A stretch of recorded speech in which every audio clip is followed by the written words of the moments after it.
नमस्कार दोस्तों, आप देख रहे हैं 4 PM और मैं हूं आपके साथ सिमरन।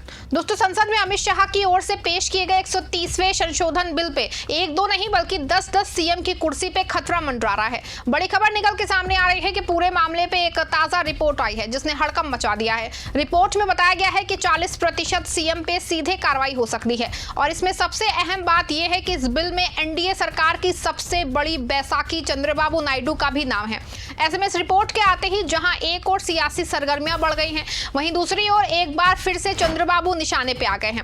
कौन सी रिपोर्ट आई है और क्यों एक साथ 10-10 मुख्यमंत्रियों पे कार्रवाई किए जाने की बात सामने आ रही है, ये सब कुछ मैं आपको अपने इस 8 मिनट की रिपोर्ट में बताने वाली हूं। दोस्तों, आपको 20 अगस्त का लोकसभा सत्र याद ही होगा जिसमें हंगामा, कागज उछल रहे हैं, सांसद चिल्ला रहे हैं और बीच में खड़े हैं हमारे गृह मंत्री अमित शाह जो पेश कर रहे हैं 130वां संविधान संशोधन बिल। आपको बता दें कि ये बिल एक ऐसा प्रावधान है कि अगर कोई प्रधानमंत्री, मुख्यमंत्री या मंत्री किसी गंभीर आपराधिक मामले में 30 दिन तक जेल में रहता है तो उसकी कुर्सी छिन जाएगी।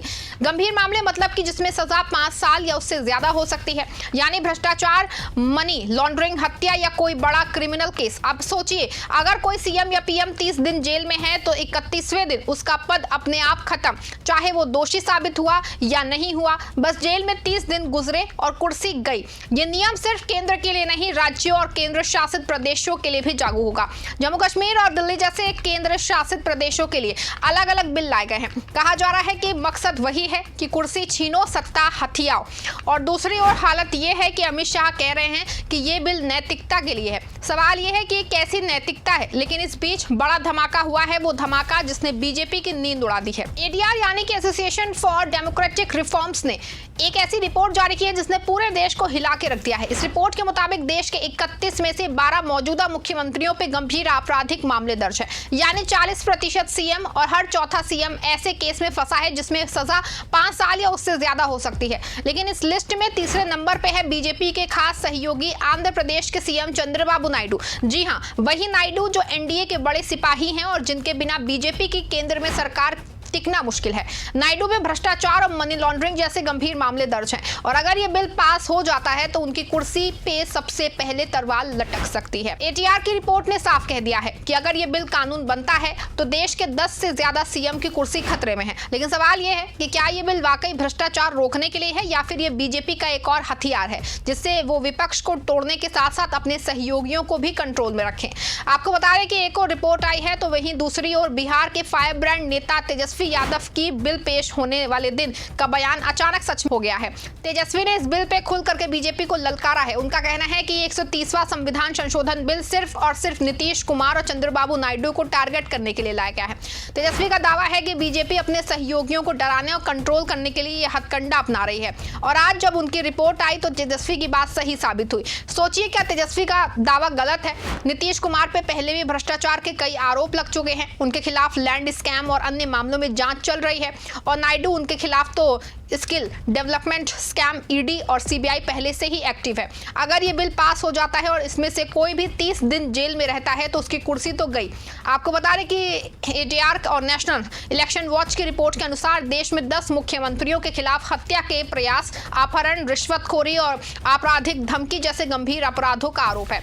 इनमें तेलंगाना के मुख्यमंत्री रेवंत रेड्डी 89 मामलों के साथ सबसे ऊपर है। दूसरे नंबर पर तमिलनाडु के एमके स्टालिन हैं जिनके खिलाफ 47 मामले दर्ज हैं।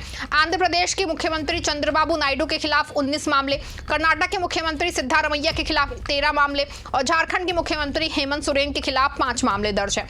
महाराष्ट्र के मुख्यमंत्री देवेंद्र फडणवीस और हिमाचल प्रदेश के मुख्यमंत्री सुखविंदर सिंह सुख ने 4 मामले घोषित किए हैं। वहीं केरल के पिनाराई विजयन ने 2 और पंजाब के भगवंत मान ने 1 मामले की घोषणा की है। लेकिन असली सवाल यह है, क्या बीजेपी अपने ही सहयोगियों को निशाना बनाने की इसमें है या फिर ये सिर्फ एक धमकी है जिससे नीतीश और नायडू को लाइन में लाया जा सके? क्योंकि बीजेपी को पता है बिना नीतीश और नायडू के उनकी केंद्र की सरकार डगमगा सकती है। ऐसे में बड़ा सवाल ये है, क्या अमित शाह अपने सहयोगियों को जेल भेजें?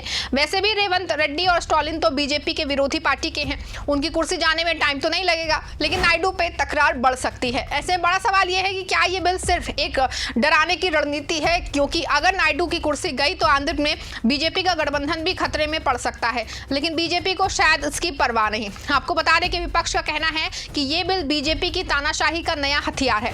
कांग्रेस की रेणुका चौधरी ने सवाल उठाया है कि संसद सत्र खत्म होने से 2 दिन पहले ये बिल क्यों लाया गया। क्या ये जल्दबाजी बीजेपी की कोई बड़ी साजिश छुपा रही है?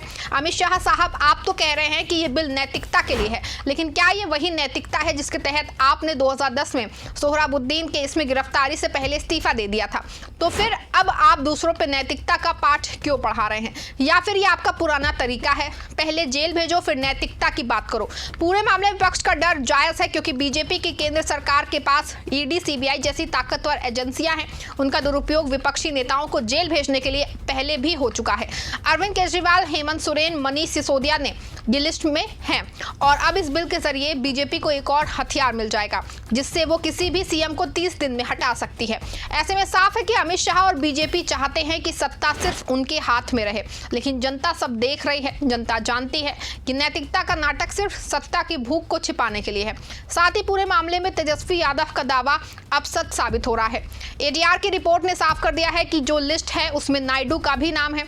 ऐसे में अगर कानून बना तो नायडू हिट लिस्ट में शामिल होंगे। ऐसे में बड़ा सवाल यह है कि अमित शाह का जो बिल लाए हैं उसमें कहीं ना कहीं नायडू का नाम शामिल है। आपको क्या लगता है कि अगर अमित शाह ये बिल जेपीसी के बाद इसको कानून बनाने में कामयाब हो जाते हैं तो क्या वो नायडू पे सीधे कार्रवाई करेंगे?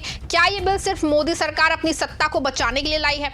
क्या ये बिल सदन में पास हो पाएगा? क्या चंद्रबाबू नायडू की पार्टी इस बिल के समर्थन में खड़ी होगी? आप क्या सोचते हैं? अपनी राय कमेंट में लिखिएगा। इस खबर को लाइक और शेयर भी करिएगा।